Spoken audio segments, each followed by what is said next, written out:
Thompson, and I am going to do a video on how you can get an arch or increase your arch for the bench press. Sort of debatable about this arch. Is too much arch? Is it, what is an arch just to decrease the range of motion? But in all honesty, to be a good bench presser, you need to have some sort of an arch to take your shoulders out of the lift, to use your pecs when you are bench pressing, and be able to flare your lats and throw with your legs. So I feel like the arch is an important technical part of the bench press. Now you can get into craziness and it's just decreasing your range of motion and it's shortening the lift and yada, yada, yada. But in reality, you need an arch for whatever your size is, an arch within reason for your body type to properly bench press. But I also feel like I need to give you a slight disclaimer about this video. I am a high school science and math teacher. I am not a physical therapist. I do not have a degree in exercise science or kinesiology. I made this video based on 20 years of experience and what I've done to have an arch, which started like this, but is now like this. So you can see it's not an extreme arch, but it is an arch that's important to help you lift the weight properly. So if you have like a really bad back condition or something like that, you might want to be cautious about some of the approaches that I share with you in this video. Enjoy.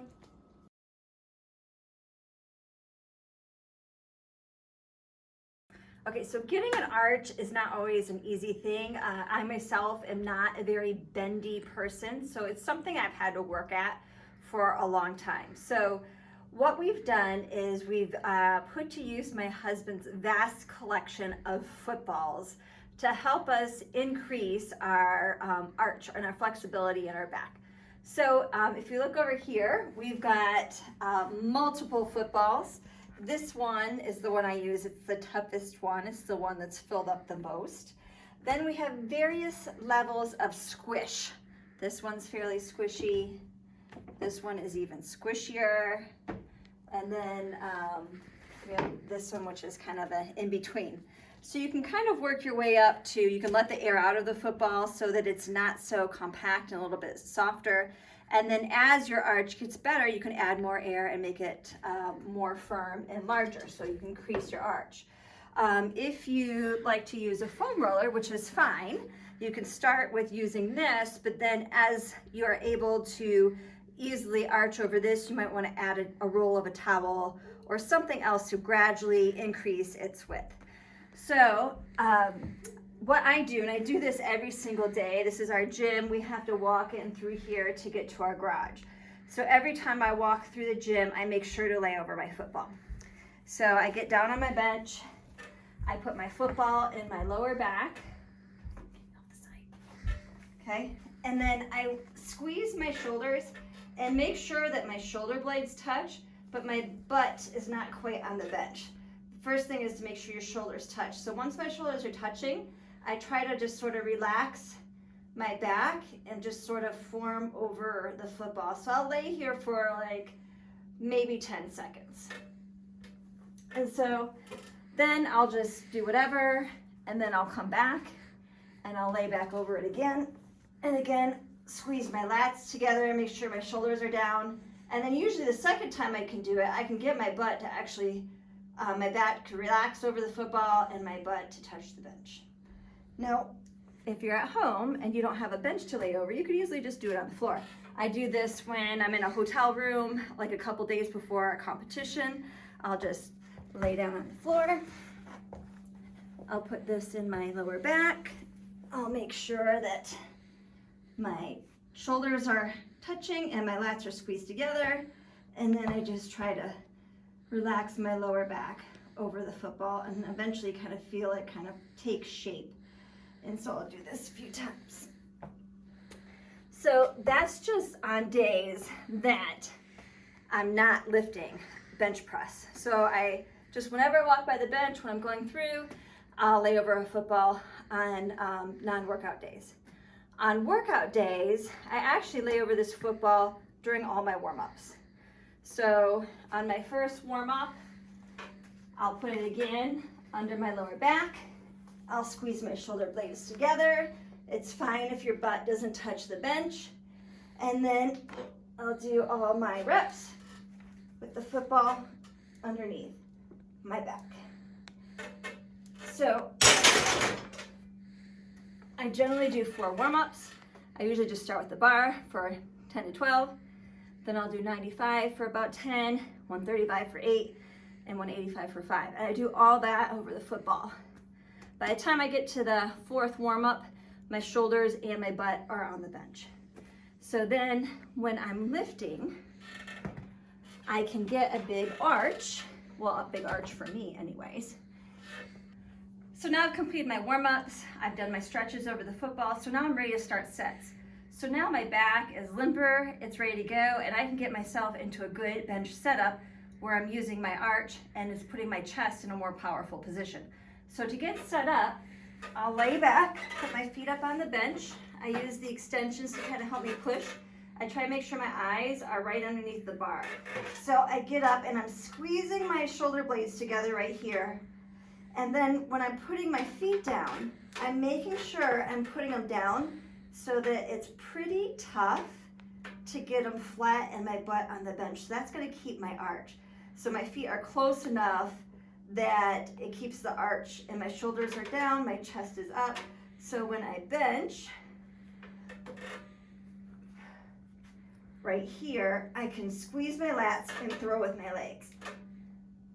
So hips towards the bar, squeeze with the lats up. Now if you have a sloppy setup, so let's say you do all this, you squeeze your back, but then your feet are just kind of down to where it's comfortable, then you just sort of lose your arch. So you want to make sure that when you put your feet down, they're close enough to your shoulders that everything is super tight and you can just get your butt down. And then when you're using leg drive, you can really press with them. Now I can tell if I get lazy, which sometimes I do, and I'm not actively laying over the football to keep my arch. After that bench day, when the session's done, my shoulders are super sore right in the pec insertions. So what that tells me is I was not able to get my full arch because I wasn't limbered up and ready. And so it shows during your workout when you're a little bit flatter, it puts a lot more pressure into your shoulders. You use more right in here, and then here's really sore.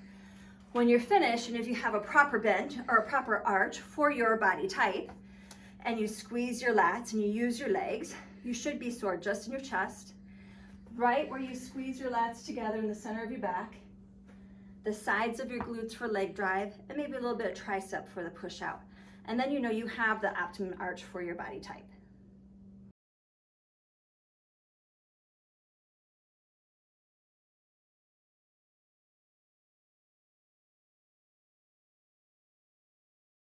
Now, outside of using the football as a tool to increase and get my arch and get a good arch, I do several things to get myself ready for the bench also. The first one is using a Theragun and like the muscle hammer. So before I start working out, I'll just run this over my lower back here, just to kind of get this loosened up and ready to go because I'm really tight. And then I also like to do it into my pecs, into my shoulders to kind of warm this up and get the blood to this area and get this area ready to go. So I'll do that for a few minutes when I first come down to the gym. Then I also like to start with a couple of stretches. The one stretch that I love the most is the Spider-Man stretch because it loosens up your legs, your backs, and your shoulders.